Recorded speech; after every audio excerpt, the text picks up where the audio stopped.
कि हमारे वहाँ लोकल हालात है, घर की पॉलिटिक्स से मुझे चुनाव लड़ना है, मैं चुनाव लड़ूंगा। मैं विधानसभा चुनाव लड़ दिया, अब कुछ समय आएगा, अभी कुछ है ही नहीं, अब तो 4.5 साल पड़े। इसका मैं पहले ही कहता था, देखिए कांग्रेस का जो अब के जो तेज हवा थी, ऐसी कभी हवा कांग्रेस की नहीं थी। इसके बाद भी कांग्रेस सिमट गई। कांग्रेस का एक इतिहास रहा है, आप वेस्ट बंगाल देख लें, तमिलनाडु देख लें, बस पुराने वर्कर का धन्यवाद करा भाई, तुमने मेरे चुनाव में साथ दिया, लंबे समय के बाद मीटिंग हो रही है, बस ये जनरल जो बातें थी, वर्कर ने अपनी बातें कही। कोई अभियान चलाने का या कोई जनसभा रैली का नहीं, मेरा रेगुलर जो 5 को आता हूँ कोई आगे करने का कोई प्लान है? मिलता पॉलिटिकल आदमी ये चलूंगा हर वक्त। राजनीतिक आदमी तो सांस कब लेता है कब छोड़ता है, ये भी राजनीतिक होता है। ये कार्यकर्ता लगातार एक्टिव रहे, तो इसको लेकर कोई देखो इन्होंने मेरे लिए जितना करना था कर दिया। चुनाव में मेरे लिए दिन रात इन्होंने अपना घर खाना वाना छोड़ के रात के 2-2 बजे तक घूमे। अब मैं इन्हें दिख नहीं तो गलत बात है ना। वो ये उम्मीद रखते हैं कि भाई हम इसके साथ रहते हैं, हमारे दुख सुख होने जैसे आज आए। एक कोई परिवार था जिनका कोई डेड बॉडी थी, उसका SHO में था, उसमें मिल गेट में। मैंने SP साहब से फ़ोन करा, 30-40 औरतें थी, 50 आदमी थे। 100 आदमियों को एक तसल्ली हो गई कि हमारे लिए फ़ोन कर दिया, मिल लेंगे जाके उसमें जो होगा। तो रणनीति क्या रहेगा आपका? आप बीजेपी के साथ रहेंगे या कांग्रेस के साथ? देखिए ऐसा है कि मैं लोकसभा का चुनाव बीजेपी की टिकट से लड़ा, विधानसभा के चुनाव में तो मैंने मेरी लीडरशिप से कह दिया था कि हमारे वहाँ लोकल हालात है, घर की पॉलिटिक्स से मुझे चुनाव लड़ना है, मैं चुनाव लड़ूंगा। मैं विधानसभा चुनाव लड़ दिया, अब कुछ समय आएगा, अभी कुछ है ही नहीं, अब तो 4.5 साल पड़े हैं अभी तो आगे के विधानसभा के, लोकसभा के, कुछ नहीं, यहाँ बैठे। कांग्रेस का क्या देखते हैं अभी, किस तरह से बीजेपी लगातार जीत रही है और कांग्रेस का जो हालात है, क्या लगता है आपको? कांग्रेस का मैं पहले ही कहता था, देखिए कांग्रेस का जो अब के जो तेज हवा थी, ऐसी कभी हवा कांग्रेस की नहीं थी। इसके बाद भी कांग्रेस सिमट गई। कांग्रेस का एक इतिहास रहा है, आप वेस्ट बंगाल देख लें, तमिलनाडु देख लें, आप गुजरात देख लें, बिहार देख लें, उत्तर प्रदेश देख लें, जहाँ कांग्रेस 2 बार नहीं आई चली गई, वहाँ फिर दोबारा आई। हरियाणा में कांग्रेस नहीं है, कांग्रेस तो जो थी वो हुड्डा साहब के वक्त थी, खत्म। कांग्रेस तो है। अभी तक CM का चुनाव निकल किए, ये देखिए उनका पार्टी का इंटरनल मामला, उसमें मैं क्या करूँगा, हुड्डा साहब के पता नहीं। उसका नुकसान निर्णय देखिए, नुकसान उनका हो रहा है, निश्चित रूप से आप भी जानते हैं, मैं भी, नुकसान होता है पार्टी को। जब नेता नहीं हो तो लोगों में होता है कि यार इतनी असंबद्ध पार्टी है, 37 चुने हुए आदमी है, उनमें भी नेता नहीं चुना गया।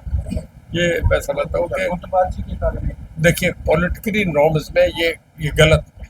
जो भी निर्णय करे कांग्रेस अपना करे, उसे नेता चुने, ये उनके लिए नुकसान हो। बजट को लेकर क्या कहना चाहेंगे, कैसा बजट मानते हैं आप? देखिए बजट जो है, हर गवर्नमेंट अपने हिसाब से पॉपुलर बजट लाने की कोशिश करती है, चाहे वो किसी भी स्टेट को, किसी भी पार्टी को, चाहे वो वेस्ट बंगाल के भी चीफ मिनिस्टर करेगा, वो अपने स्टेट के हालात देख के उस हिसाब से चाहेगा कि सब लोगों के मतलब विकासोन्मुख हो, सब लोगों के फायदे की हो। मेन तो आता है सेंट्रल बजट में क्या आता है, उसमें लोग देखते हैं इनकम टैक्स किस रेट पे लग रहा है, रेलवे का क्या होगा, बहुत बड़ी, सारा देश का सब कुछ तो सेंट्रल गवर्नमेंट के बजट पे डिपेंड करता है। पर स्टेट गवर्नमेंट का ये है कि हरियाणा, मैं मेरे वक्त भी देख रहा था जब मनोहर लाल जी CM थे, आज भी यही बात है कि हरियाणा जो बड़ी स्टेट है उसमें पर कैपिटा इनकम सबसे आगे आती है, सबसे बड़ा एक अच्छा साइन होता है। मंडियों में फसलें आ गई है, गेहूँ पे उसकी भी बात कर रहे हैं किसान, होना चाहिए सरसों की दाल पे कैसे चल रही है? क्या फसलों का क्या था? फसलों खरीद स्टार्ट हो गई है, गेहूँ पे बोनस की मांग कर रही है। देखिए कई बार सरकार मौके से पहले एडवांस कर देती है, और कई बार फसल आती है तो फिर कर देती है 20 रुपये 30 रुपये। सरकार का फैसला है तो 30 से करेंगे, होनी चाहिए। मैं इस पर कुछ नहीं कहूँगा, मैं तो किसान हो चाहूँगा खूब पैसा मिले, मैं तो सरकार के फैसले, सरकार देखती है उनकी फाइनेंशियली इम्प्लीकेशंस क्या है, उन्होंने तो तय करना होता है। किसान की बात, शंभू बॉर्डर पे बैठे थे, धरती पे खाली कराएंगे, इसका मान साहब ठीक जवाब दे सकेंगे कि क्या था, वहाँ के हालात क्या थे। सेंट्रल गवर्नमेंट तो कई बार टॉक्स भी हुई, चंडीगढ़ भी गए, मान साहब से भी हुई, सेंट्रल टीम भी आई थी, अब कहाँ रुकी है, एक बहुत लंबा संघर्ष का मतलब, कई चीज़ें उसमें फंसी हैं, कुछ चीज़ें सॉल्व भी हो गई। अब एक ये समय भी आया था किसान खड़े हो गए, तब कह दिया था कि हमारे सब वो जो हो गए, हमारा फैसला हो गया। अब वो भी अनडिसाइडेड है कि क्या हो गया, इनडिसेंसी में सारी। लोकसभा चुनाव में जिस तरह से आपने कुछ नेताओं की शिकायत की थी उन्होंने आपको हरवाने का काम किया या जो दूसरे जो कारण थे, अब जो है इसमें एक जो आशा केंद्र का भी नाम था शायद, और उनको जिला अध्यक्ष बनाया गया, किस तरह से नहीं, पार्टी का मामला है, पार्टी निर्णय करती है। ये तो हाईकमांड करता है, या जो अब हमारे पड़ोली साहब है वो स्टेट प्रेसिडेंट है, इसको बनाना है पार्टी अपने तरीके से जिम्मेदारी देती है, इसमें मेरा तो कुछ रोल ही नहीं है। तो जो कांग्रेस के जो नेता है हरियाणा के, वो कहते हैं हाईकमान फैसला करेगी संगठन को लेके। हाईकमान राहुल गांधी, सोनिया गांधी, खड़गे साहब से बड़ा तो कोई है नहीं, वो क्यों नहीं कर पा रहे? क्या कोई आपको आपकी समझ में आपके साल का पहले मैंने जवाब दिया था। देखे नॉर्म्स में देखें तो जब विधानसभा हो जाए, लोग चुनाव विधानसभा चुनते हैं तो लोग ये एक्सपेक्ट करते हैं कि नेता भी होना चाहिए। 3 सेशन निकल के नेता नहीं हुआ, ये देखो पार्टी को नुकसान तो हुआ है, खूब नुकसान हो रहा है और भी हो रहा है, और जान वो भी रहे हैं, उनकी अपनी मर्यादाएं नहीं बोल सकते। जब आप बन गए तो आपको फैसला तो 37 आदमियों भी आज नेता नहीं चुन सकते, तो देश क्या उम्मीद रखेगा? आगे जो असेंबली के चुनाव होंगे बिहार के हो रहे हैं, वहाँ कांग्रेस से क्या उम्मीद है? पीछे विधानसभा सत्र में जो अरविंद शर्मा जी वाला जो मामला हुआ, जो बयानबाजी, क्या ऐसी शोभा देती है? ऐसे मतलब आप ऐसी जगह बैठे हैं? देखिए, वो दोनों माननीय सदन के साथी हैं। हमारे मेरे साथ एमपी थे, तब मैं राज्यसभा में थे, वो लोकसभा में थे। गौतम साहब हम हाउस में इकट्ठे रहे।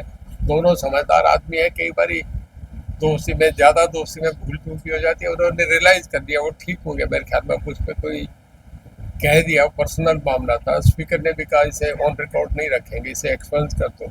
तो उसमें आप मीडिया के लोग हैं, समझदार लोग हैं, कोई कहना बनता है, लिखा तो भी होगा। सर, आपने बिजली मंत्री के कई प्रोजेक्ट किए शहरों में, गाँव में। अब आपको लगता है कि उस प्रोजेक्टों में काम चल रहा है जो अब है फिलहाल मंत्री आप वाले जो काम है? देखिए, करेंगे भी। साहब सुलझे हुए आदमी है, मेरे तरह वो भी सीनियर आदमी रहे हैं। मैं 87 में बन गया था, उनका साहब से कह रहे थे, मैं सुन रहा था, वो शायद 91 में पहली बार बन गया, मैं 87 में आ गया था। वो भी ठीक है, मेरे ख्याल में ठीक चलाएंगे। एक बार तो ठीक चल रहा है, पहले भी बढ़िया चल रहा है। मैं तो राष्ट्रपति से सम्मानित था, पूरे देश में नंबर 2 थे, मुझे अवार्ड मिला। लोकसभा चुनाव में जीतने खिलाफत की थी आपने, अगर संत भवन में कार्यकर्ता सम्मेलन में भी कहा था। अब विधानसभा चुनाव में चुनाव हार चुके हैं विधानसभा का, कहना चाहेंगे आपने तो भारी पड़ा है आपकी खिलाफत करना? उन्हीं से पूछ लो कि क्यों ऐसा हुआ। मैं तो क्या कहूँगा, मैं भी हार गया, वो भी हार दिया। आप कार्यकर्ता तो काफी आदमपुर में हम तो दोनों को भी हार गए, मैं भी हार गया, क्या कहेंगे, बराबर हो गए दोनों। नहीं, आपने तो कार्यकर्ता सम्मेलन में भी कहा था क्या? फीलिंग को नहीं करना। देखिए, कई बार इमोशन जो फीलिंग जो होती है उसको कोई डिफाइन नहीं करा जाता, उसकी डेप्थ तो इमोशन की होती है। जो उस वक्त था उस वक्त हमें जो था हमने कह दिया, अब कुछ तो बीता इतिहास हो गया।